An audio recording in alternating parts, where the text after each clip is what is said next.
Salut la Healthy Team, bienvenue dans cette nouvelle vidéo. On va voir ensemble comment supprimer les hypoglycémies. Et surtout, donc, je vous parlerai de ce livre en fait sur l'alimentation santé de Virginie Paré. Très intéressant justement sur, elle en parle très très bien sur les hypoglycémies. En attendant, abonnez-vous à la chaîne, cliquez sur la petite cloche pour être prévenu à chaque fois que je fais une nouvelle vidéo.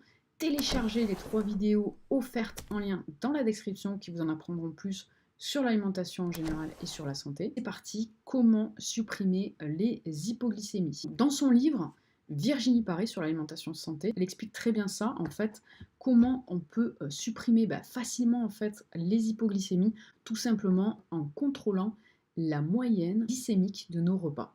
Alors qu'est-ce que c'est tout ça? Ne vous inquiétez pas, je vais tout vous expliquer. Donc, en fait, il ne s'agit pas de se priver, c'est bien ce qu'elle précise en fait, qu'il ne s'agit vraiment pas de se priver, mais il s'agit surtout de faire les bonnes associations alimentaires pour en fait avoir un apport régulier en sucre, mais sans à-coup. Pour que vous compreniez bien, il faut que je vous explique comment fonctionnent les index glycémiques.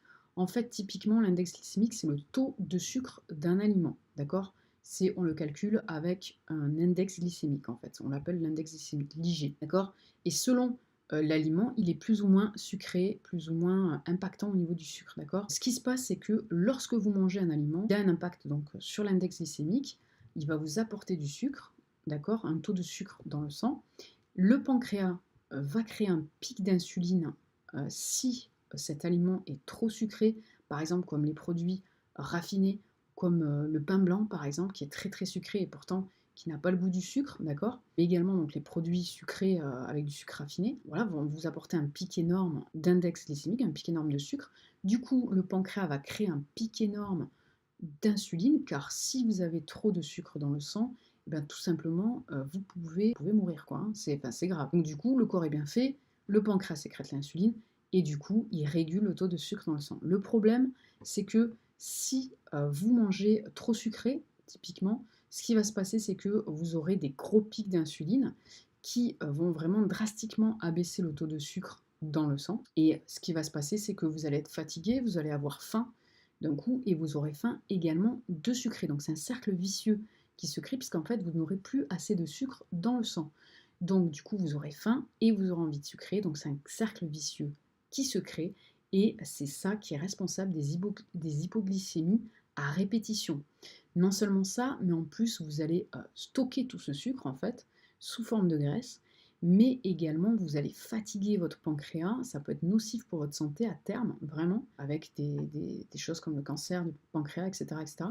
Mais également vous pouvez être sujet à du diabète, du coup. C'est les causes, en fait, les conséquences de cet apport insulinique qui est trop conséquent, enfin cet apport de sucre en fait, d'accord? Donc, si en fait, si vous voulez faire attention à ça, faire attention vraiment à votre santé, il suffit tout simplement d'apporter un apport, d'avoir une charge glycémique sur vos repas qui est assez régulière et pas forcément très élevée, d'accord? Et tout simplement en faisant des bonnes associations alimentaires, vous allez pouvoir avoir un apport glycémique normal, de type normal, d'accord? Par exemple, il suffit juste, même si vous voulez manger des produits que vous aimez, ça peut totalement marcher, hein, avec des produits vraiment pas forcément sains, mais qui ont un gros apport en glycémie, tout simplement en apportant en plus de cet aliment-là un produit qui est à index glycémique bas, vous allez réduire la charge glycémique de vos repas. C'est aussi simple que ça en fait. Donc après, il faut savoir également les taux d'index glycémique.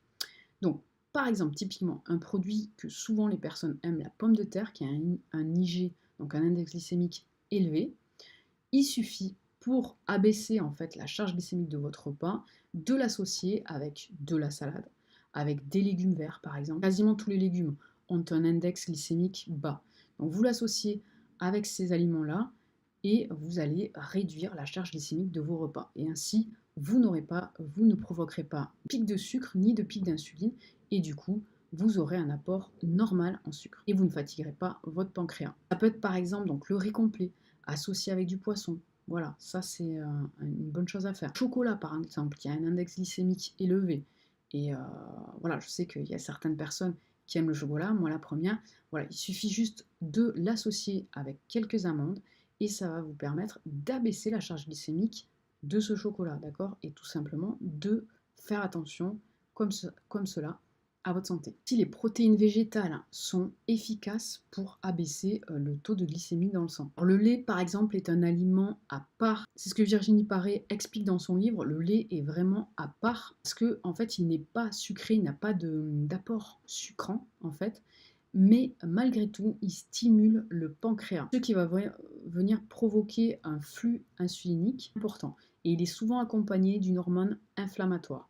C'est pour ça que le lait de vache n'est pas très sain. Il vaut mieux privilégier des laits végétaux, remplacer le lait de vache par des laits végétaux. Vous allez vraiment améliorer votre santé de façon importante parce que le lait de vache on n'est pas censé trop bien le digérer. En plus de ça, il va venir créer une inflammation au niveau des intestins, donc c'est vraiment pas à privilégier comme boisson lactée. Pour ceux qui aiment le pain, privilégiez du pain au levain, d'accord? Le matin, par exemple, privilégiez du pain au levain, privilégier des céréales complètes, privilégier des œufs à la coque par exemple, du fromage au lait cru, ce genre de choses. Cette vidéo est maintenant terminée, j'espère que cette vidéo vous a plu, likez-la si c'est le cas, abonnez-vous à la chaîne, cliquez sur la petite cloche pour être prévenu à chaque fois que je fais une nouvelle vidéo, téléchargez en lien dans la description les 3 vidéos offertes sur l'alimentation et sur la santé, et moi je vous dis à plus les loulous, bonne santé à vous, ciao.